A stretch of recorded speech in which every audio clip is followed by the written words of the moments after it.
étant donné que Claire Séguré n'est pas là pour représenter la BNF, je vais compléter un petit peu le propos des quatre intervenants avec quelques exemples, enfin, ou au moins un exemple qui vient de chez nous. Donc, pour vous resituer, la Bibliothèque nationale de France, c'est vraiment plusieurs entités à l'intérieur d'une institution. On a une entité légale avec le dépôt légal, une entité bibliothèque avec plusieurs formes de bibliothèques, tout public, complètement ouverte pour les chercheurs. On a toute une programmation de colloques, conférences, événements, enfin voilà, tout un aspect, on va dire, événement culturel. Et puis, pour finir, l'an dernier, on a ouvert le musée de la BNF. Donc, surtout, si vous n'y êtes jamais allé, c'est pas bien, il faut absolument y aller. Mais en dehors de ça, c'est un musée qui vraiment rassemble 900 des plus beaux trésors de nos collections. Donc, comme la Bibliothèque nationale de France conserve des objets de toutes sortes, des partitions de musique, des, des manuscrits évidemment, mais aussi des disques, des films, des jeux vidéo, enfin voilà, il y a vraiment tout à la BNF. Eh ben, on est un musée qui peut parler à tout le monde. Et donc, on fait exactement comme nos petits camarades, on s'insère dans des tendances, des trends pour gagner en visibilité.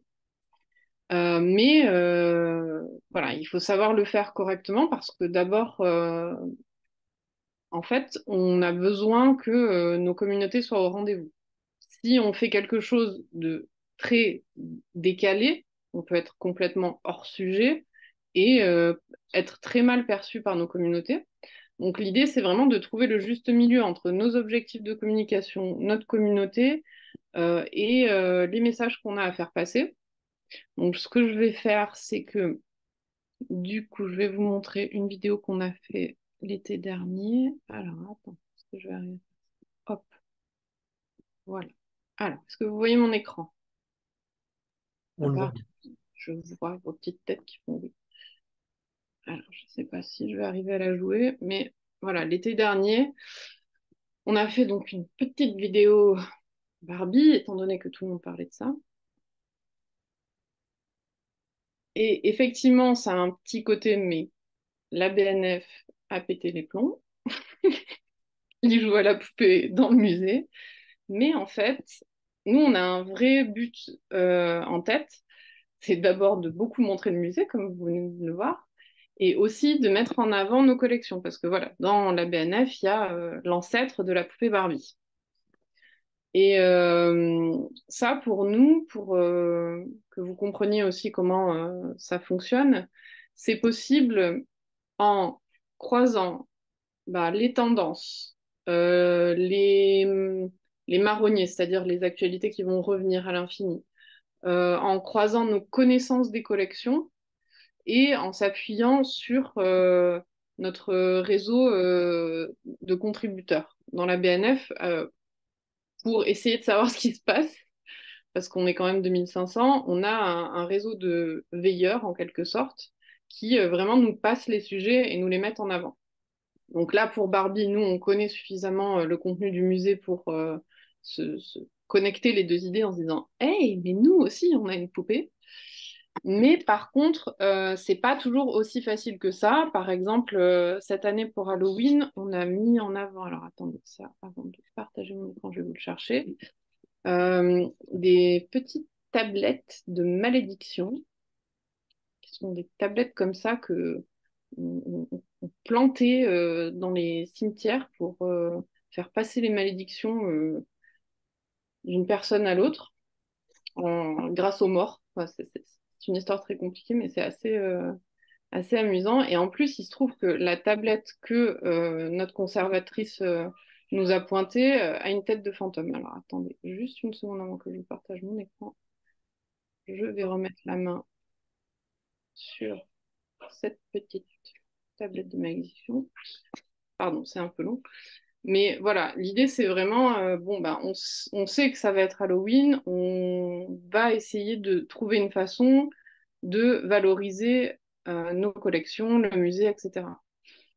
Et par contre, on a des limites, on a des sujets sur lesquels on ne peut pas prendre la parole. La BNF a aussi un devoir de neutralité.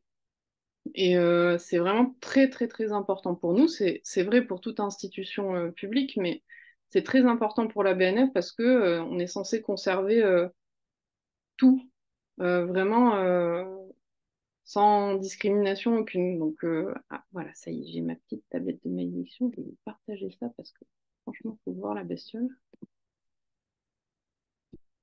Allez, hop, c'est bon, vous la voyez là?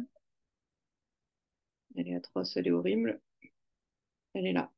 Et ça, c'est vraiment une de nos publications qui a bien fonctionné, mais ça nécessite tout un travail de coordination, mise en rapport des calendriers, des attentes du public, et il faut qu'on soit juste aussi dans le contenu.